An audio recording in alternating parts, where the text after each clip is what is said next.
Yo, what's good? It's your man 100 Grand, Ross with The Rock Never Stops. Today I wanted to do this video that I've been meaning to do for a minute. But it is rule changes that the NBA has to eventually make if they are going to really bring about parity in the NBA. This video might be more for you hoop fans who are like really into the NBA instead of like novices, but I hope you enjoy it. Smash the like button for me if you do. Yo, so it's really two main things that I want to address. One is the draft, and two is the NBA salary cap. These two mechanisms in the NBA were instituted to supposedly help small market teams, to help teams that were struggling to have an opportunity to have access to better players via the draft, and to ensure that they can maximize their earning revenue through a salary cap, right? But I'm going to try to make a case in this video of why it's actually done the exact opposite for teams, right? The first is the NBA draft. When you draft a player, you remove their opportunity to choose the location that they believe is best suited for them to maximize their careers. Now, why does this harm teams? Because one, it creates a dynamic where there's very little incentive to be invested in this franchise, right? It's not a gift that they draft you when you're already a talented player, when you're one of the best players in the world. You're not doing me a favor. I was already highly employable. Imagine if you graduate from college and you are an engineer, right? And you have all these opportunities. You can go to, let's say, a huge tech company like Apple, Google. You can go to some exciting new startup opportunity, but some random ass company who's been struggling for years just to keep their head above water. Maybe they've been operating the red for a long time. They get their first crack at you and say, hey, you know what? We drafted you. You're coming to Wisconsin to work for our company. And you're like, what? Hold on, wait. I mean, I know I wanted to be an engineer, but there's not I don't want to go to Wisconsin. And I'm from, a big city, and I can't even maximize how much money I can make over there in Wisconsin. Right? No, this is the way we set it up. You just got drafted. Right? So there's very little incentive. I don't think any of us would feel this like huge gift and reward that it's almost been like cracked up to be. Like, I understand why the number one pick in the draft might be crying. Shoot, maybe even the top five picks. It's like, yo, you're getting generational, wealth type of access that you probably would have never had any other. And you know what? I even take that back. Maybe it's also a youthful thing, right? That at 18, 19 years old, you didn't realize just how employable you were and how talented you were, that it's a gift that you got drafted in the top five instead of you worked your ass off your entire life, sacrificed hanging out with friends, going out to parties, eating and drinking however you want, getting up at 5 a.m., 6 a.m., training your behind off, just to be able to get to this point. Yeah, it's an emotional moment because you got here, but it's not necessarily a gift that this in particular team drafted you, right? It wasn't a gift that Seattle drafted Kevin Durant. Kevin Durant was a generational player. Any team would have drafted him, right? So what then do you do next if you get rid of the draft? When you get rid of the draft, you do like every other business does in the world. They allow people to choose. You know why? Because you also have the ability to say, this is where I know that I can thrive the best because I know myself better than this random ass company, right?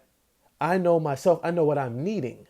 I know the supports. I know the environment, right? Just like how Jaden Ivey didn't want to work out for the Sacramento Kings and said respectfully, this is not a place I feel like I can thrive. I want to go to Detroit. I got family there. I got a support system there. There's a position of need for me there. And in Sacramento, you already got De'Aaron Fox. You already got other players who play similar to me. I don't think I'm going to thrive there. I know myself, right? This is why players being able to choose their own destiny, right, and choose from the very beginning getting to the NBA actually helps teams out. Because what it also does to teams is it incentivizes them to learn from the teams that players are choosing to go to instead of them, right?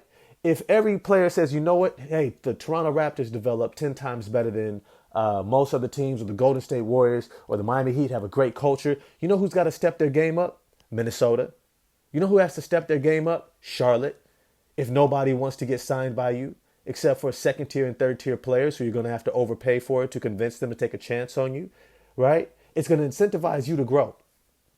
And when you take away that responsibility of growth, you actually stymie your own growth as a corporation, right? So that's the first one. Why the draft needs to be done away with. The second thing is that the salary cap needs to be done away with.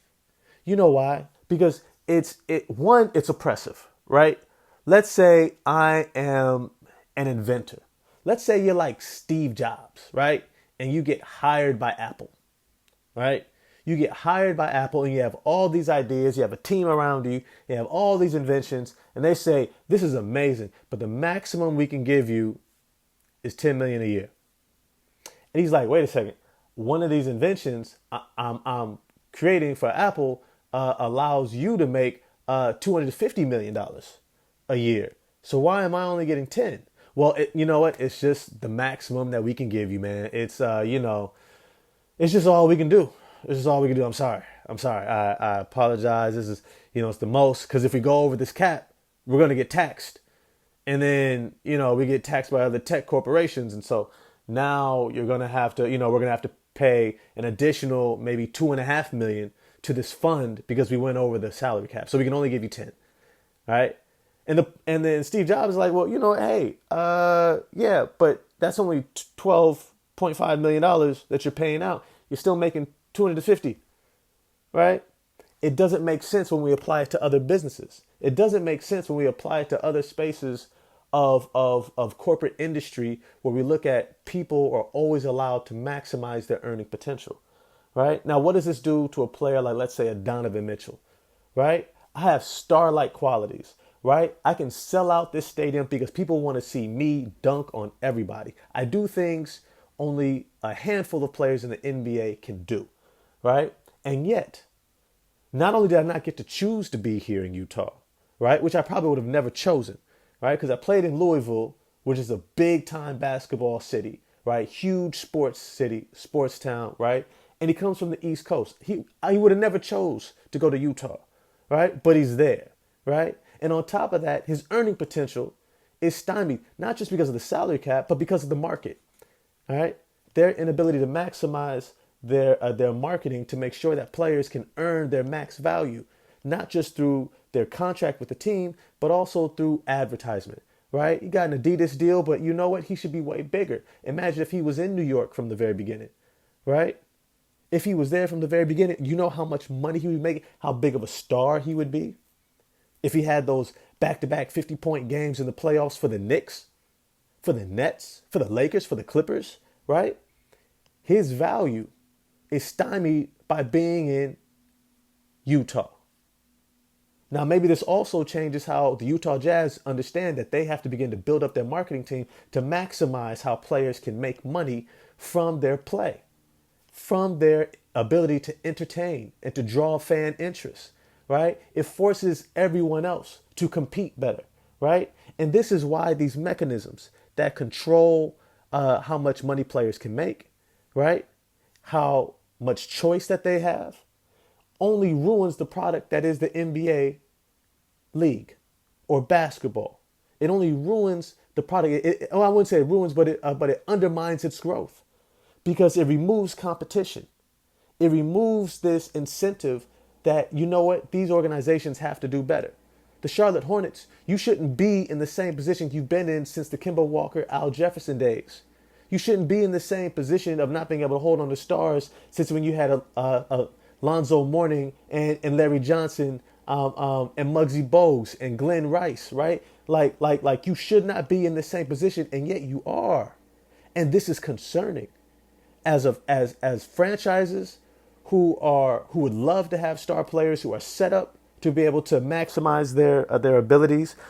We should not still have these Phoenix Suns, Robert Sarvers, who don't invest in winning, who can't seem to run a healthy organization, who are these misogynistic, sexist individuals who are making racial slurs. Like, we should not still be dealing with this, But these types of mechanisms, right, incentivize a lack of growth, incentivize teams and ownership groups to still be able to have these outdated practices, a lack of dedication to maximizing this business, and undermining the value of these players who really have a short window to maximize their careers. You have to understand, the average career is maybe like, I want to say maybe like 2 to 3 years in the NBA. These guys don't have a huge window. And when you factor in injuries, when you factor in how the competitive balance shifts, right? One player moves to one other team, completely shifts your opportunity to win a championship, right? Kevin Durant going to the Golden State Warriors completely removed LeBron James' ability to win a championship despite having this great team in Cleveland, after he won a championship, right? Those next 2 years were a wash because Kevin Durant was in Golden State, right? Your opportunity is so small to maximize your potential as a player. You can't afford to dick around. You can't afford to play around with these teams who don't know what they're doing, right? Now, all of a sudden, all this stuff is going to get released about Robert Sarver and the Phoenix Suns. You don't think Chris Paul's like, what the hell? Devin Booker is like, this is some bullshit. DeAndre Ayton is like, you know what? I can't believe this is what I got to sit through, right? And then you got players who already left Phoenix like Goran Dragic, right? Eric Bledsoe, Isaiah Thomas, these other guys who were like, man, I told y'all about them. The Morris brothers, I told y'all about them. Why LaMarcus Aldridge never wanted to go there in the first place. Yeah, I told y'all about them. Shit show of an organization. James Jones is like, damn, I'm a good ass GM, but I got this BS owner here, a team commissioner here who is like fucking it up. He's fucking it up for everybody. And this is why competition is not just important in terms of parity in the NBA, but also for organizations. All right. And I might do a follow-up video on this, on some of the top organizations out there like Golden State, the Toronto Raptors, right? For all intents and purposes, Detroit Pistons, who have done a great rebuild, right?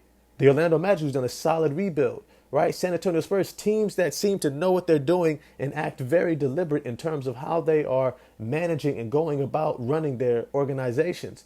These teams have to be acknowledged, because if we don't start encouraging competition organizationally in the NBA, it's going to start messing up the product big time.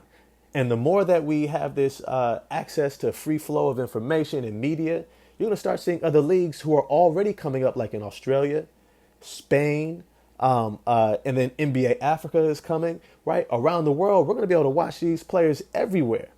And they're going to start signing some of these bigger guys, and it's going to begin to change how the NBA operates. So I want to know what you all think. Let me know. What do you think about changing the draft, of removing the draft to it just becoming a free agency? And what do you think about this whole salary cap, and just removing the cap and saying, hey, you know what? If you as an organization, you can't afford it, do better. Learn from these other guys and do better. Let me know what you think. If you like the video, smash the like button for me, hit subscribe and the bell for notifications, and I'll holler at y'all next time. Peace.